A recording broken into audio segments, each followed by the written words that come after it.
My name is Sensei-Pong, and this is episode 16 of Sci-Hi, an interactive fiction novel game thing. I like all those. But where the story had just left off, Mackenzie was listening in, eavesdropping about the conversation that I and Lisa were having about Miss Clay and how she had just gotten an apartment at Wavecrest Towers.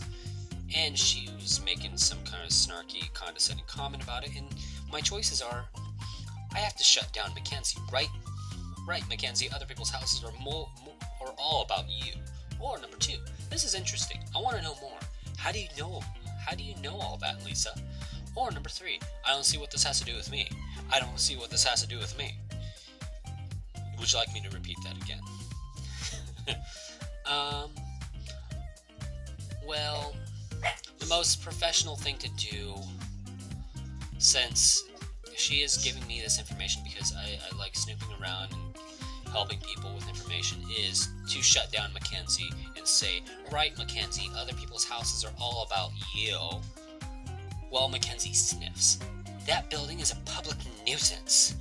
Oblivious to Mackenzie's scorn, Lisa keeps talking. My mom's a real estate agent who's been handling the sales, she explains. She's getting huge commissions. They're really fancy. Okay, maybe this is more interesting than you thought. How can Miss Clay afford a luxury condo on a public school teacher's salary? Is she married? You wonder out loud. Having a second income would help. Or the heir to some fortune, but if she's an heiress, then why is she teaching here? That's when you notice everyone around you has gone uncomfortably silent. Uh-oh. Emma darts back an anxious look over your shoulder at something. Or someone behind you. Yep.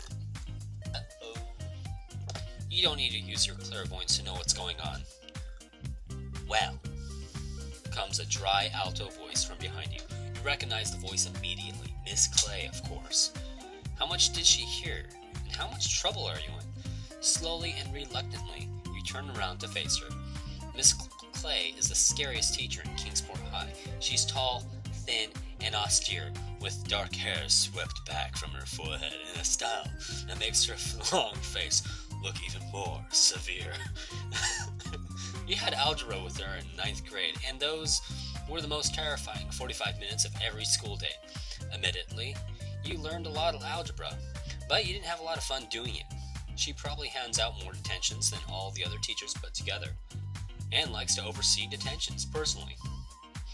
I suppose that you all have first period free? Miss Clay continues, looking around at your little group. I see no other way that you would have enough time for idle and intrusive gossip instead of productive schoolwork. I have first period free, Mackenzie pipes up, preening in her specialness. I'm excused so I can get ready for the pep squad meeting this afternoon. That's right, Casey adds, and Emma nods quickly, already pulling her girlfriend down the hall as Casey says, It's a pep squad meeting! Miss Clay dismisses them with a non-committal, Mackenzie looks hurt that Miss Clay isn't peppy, but she takes the opportunity to flee with Casey and Emma. That leaves only you and Lisa for Miss Clay to fix with her severe gaze as she says, And you too. What do you say? Do I tell her the truth? I'm just on my way to class. Or a lie. I had the first period free too. Or, I apologize. I'm sorry, it was wrong to gossip. Or, I throw Lisa under the bus. Lisa was distracting me! Well, the truth is always good, so I'm just on my way to class. Me too, Lisa agrees eagerly. Miss Clay's cold eyes register faint satisfaction. That is what I hope to hear. You had best be getting there, then. I expect better of Kingsport students. You all have the potential for excellence, if you'd only apply yourselves. Now, go. You don't need to be told twice. You and Lisa hurry away, both grateful you weren't given detention. When the bell rings at the end of the 8th period, that doesn't mean your day is over. The big game against Charleston is coming, which means there's a pep rally on Friday, and you're supposed to help plan it. Kingsport's football team is, to put it charitably, enthusiastic, to put it uncharitably, okay. They suck. But every year, the pep squad cheers them on just the same and puts together a pep rally before the big game against Charleston. Everyone puts on their Kingsport blue and gold and crams into the gym for an hour and yelling slogans and waving posters, while the football players jog around and the cheerleaders do their best cheers in the biggest pyramids. Oh, and there's also the mascot, the King, the Burger King, holding a Whopper, giving it to all the children. No, not Elvis. It's a hideous foam-headed guy with a blue and gold robes and a crown. Exactly, the Burger King. It's the biggest freaking scam ever. It's a celebration of mindless conformity, blind support for the inane organization that is Kingsport High. Last year, you skipped school that day because you couldn't bear to be around it. It's just your bad luck that this year, your gym teacher is a cheerleading coach. When Miss Dubois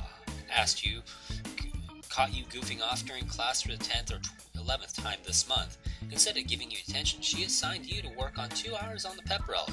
This is going to suck. At least you won't be able to go to the pep squad party afterwards. Everyone in the squad is invited, and it's one of the biggest parties of the year. Any party is a good party, right? Well, that's why, instead of doing your homework, hanging out at Brigham's, or drumming up a new case, you're sitting here in the gym, waiting for the pep squad meeting to begin. And also, a person you really didn't expect to see. Everyone you expect to see is here. Mackenzie, who's the head of the pep squad, Casey, the head cheerleader, Lisa and Dave, the whole football team, and also a person you really didn't expect to see, Will Nichols. You didn't know he was even back to school. You thought he'd be in jail or suspended after stealing Haley's iPhone. But there he is, sitting off by himself in a corner doing homework while he waits for the meeting to begin. A few people are whispering and staring. You're not the only one who's surprised he's here. You've got a couple minutes before the meeting starts. Do you want to talk to him? A. Yes, I want to know what happened. Or 2. I want to know what happened, but I don't want to talk to him. I'll try reading his thoughts. Or I just realized I said A and then 2, so we'll go back to C1. No, I don't want to be associated with him. I'll make sure everyone sees I'm sitting with the popular people instead. So, what do I say? That's actually going to be decided on the next episode of Sci-Hi with Sensei-Pong. Like and subscribe.